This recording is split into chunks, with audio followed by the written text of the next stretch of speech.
歡迎光臨 Super 廚房，請點讚、分享同埋訂閱。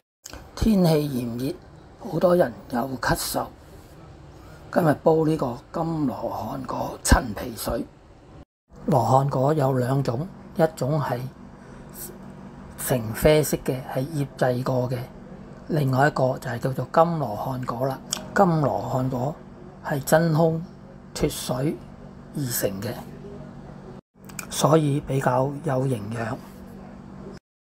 首先將陳皮浸軟，用刀刮去陳皮嗰啲囊，清洗羅漢果，將羅漢果嗰啲外皮用手搣開，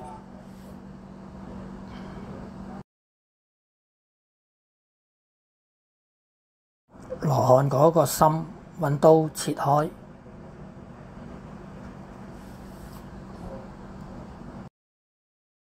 煲大約2000毫升嘅水，水滾啦，就放陳皮同埋金羅漢果落去煲，煲佢大約20分鐘，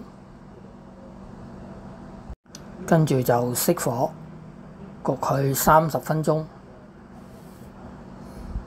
咁樣就可以攞嚟飲啦。如果想凍飲，就隔渣放喺雪櫃度慢慢享用。呢啲就係新鮮煲滾咗嘅金羅漢果陳皮水啦。睇完片之後記得俾 like、分享同埋訂閱。我仲有大量嘅煮餸影片，可以登入下邊 info box 參觀。